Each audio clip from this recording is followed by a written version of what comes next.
Nah ini Pak, jadi saya melihat, mohon maaf saya lebih mereportase ya Pak, saya tidak menjudge kiri kanan, saya tidak berpihak kiri kanan, tapi saya mereportase suara yang kami lihat, kami dengar.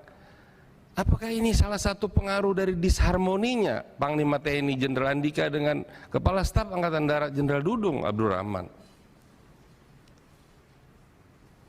Saya mohon Panglima tertinggi kita, Presiden, memimpin langsung Rapim TNI Pak, khusus tidak perlu Polri. Dan jangan hanya membuka, pimpin dari awal sampai akhir. Biar kita kembali ke kitohnya Pak, TNI ini Pak. Saya dari kesempatan yang lalu saya mengingatkan ke Panglima, Pak, benahi Pak tadi oleh Pak Bobi agar diingatkan ada dukungan anggaran untuk amandemen atau perubahan Undang-Undang 34 Pak Wamen. Itu penting Pak, bukan soal umur saja Pak, soal kedudukan bagaimana dengan Polri, kemudian kita lahirkan Undang-Undang Kamnas, Undang-Undang Kamnek, itu penting Pak. Saya dua hal saja yang saya ingatkan ke Jenderal Andika ketika di fit and proper di sini. Pak, pertama kembalikan kedudukan TNI Pak sebagai pemegang mandat menjaga kedaulatan negara dan keamanan negara Pak. Bukan Kamtimas Pak. Kamtimas itu teman-teman di Polri Pak. Tapi keamanan negara, National Guard itu Bapak. Kemudian yang kedua saya ingatkan Bapak perjuangkan melalui diskresi kebijakan Presiden agar Bapak menjadi PA. Bahkan Wamen pun bukan KPA ini, yang KPA yang sebelahnya ini. Kalau Pak Wamen ini nggak bisa menandatangani apa-apa, mohon maaf ya Pak Herindranya, saya nggak menyebut nama loh, posisinya yang saya sebut. KPA itu Pak Sekjen. Pak Sekjen ini setara dengan Pak Panglima TNI dalam kedudukan di Undang-Undang 17 Pak, sebagai kuasa pengguna anggaran. Pak Kasal juga kuasa pengguna anggaran, ya betul ya Pak ya. Pak Kasau juga kuasa pengguna anggaran, Pak Kasat juga kuasa pengguna anggaran. Dua hal itu yang saya jadi stressing ketika saya memberikan penekanan terhadap Bapak dalam mengemban tugas sebagai Panglima TNI. Nah itulah yang saya berharap dari pintu masuk kasus mutilasi ini Pak. Saya tidak ingin menunggangi kasus ini. Hormat saya, korban mereka adalah mereka. Jangan pernah kita langsung suzon bahwa mereka adalah kaki tangan apapun KKB, belum tentu Pak. Belum tentu mereka yang nuduh itu malah jangan-jangan KKB Pak. Dengan mudah mereka, oh iya dia karena KKB makanya kami mutilasi. Pak, di televisi, media online, media mainstream, itu isunya hanya mutilasi Pak. Nggak ada disebut transaksi senjata, amunisi. Kalau itu semua terbuka Pak, berarti ada yang salah dengan pembinaan Pak. Unsur dari Bintara, Tamtama, sampai perwira bahkan ke Pati Bapak. Saatnya Pak, Bapak retreat Pak. Please Pak, saya sebagai anak prajurit, saya anak kolong, saya mohon dengan sangat.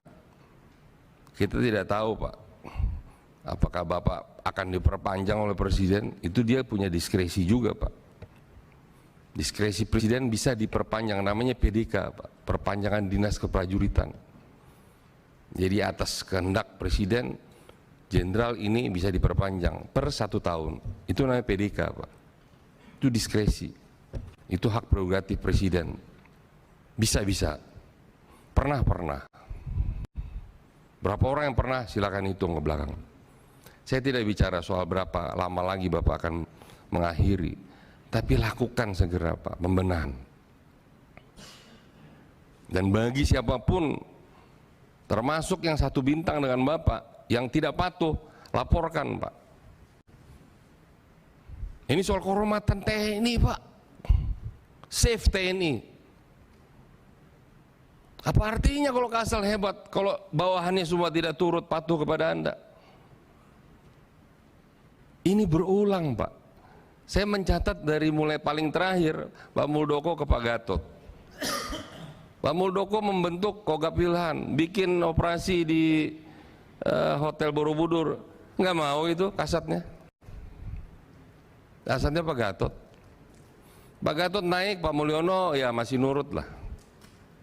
Tapi setelah itu masuk Pak Hadi, begitu lagi.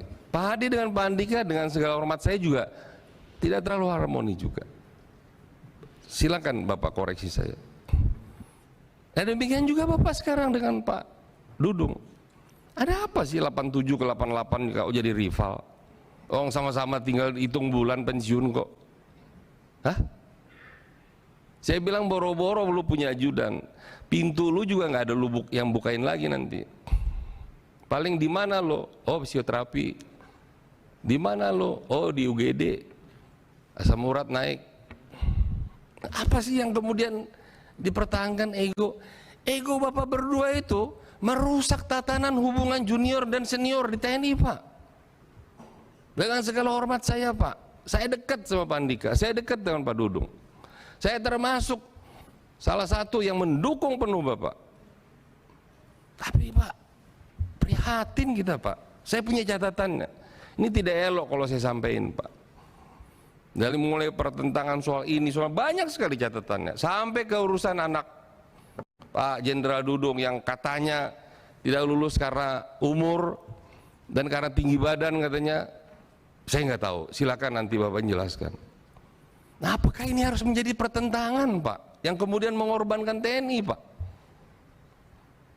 TNI dari Kawah Chandra ini muka orang hebat semua, Pak. Punya moral semua ini.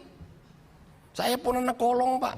Bapak ibu saya di Kalibata, sama makam pahlawan Kalibata, Pak. Nah, ini yang saya kira Pak Andika, saya tahu Pak Andika, Jenderal Andika orang yang patuh tuh. Saking patuhnya memang rigid Anda. Orang bilang ngapain sih Panglima urusin yang tetek bengek begini. Tapi saya tahu Anda orang perfeksionis.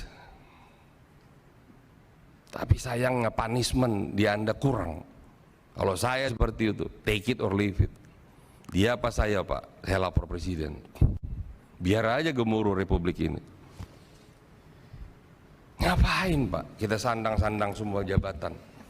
Kalau tidak ada ketegasan, ini semua menjadi rahasia umum, Pak. Rahasia umum Jenderal Andika. Di mana ada Jenderal Andika tidak ada kasat. Jenderal Andika membuat Super Garuda Shield, tidak ada kasat di situ. Saya tidak tahu, nanti silakan dijelaskan. Apakah Anda undang tapi dia tidak hadir? Apakah memang tidak diundang? Saya nggak tahu, silakan nanti dijawab. Baik. Nah, jadi sebentar 1 menit lagi. Oke. Saya ingin stressing saya justru di sini, Pak. Bagaimanapun kita harus akhiri, Pak. Nanti siapa lagi penggantinya? Siapa saya nggak tahu. Walau alam. Apakah Pak Yudo? Apakah Pak Fajar atau siapa? Dengar-dengar katanya ini potong generasi katanya. Jadi langsung ke 94 semua.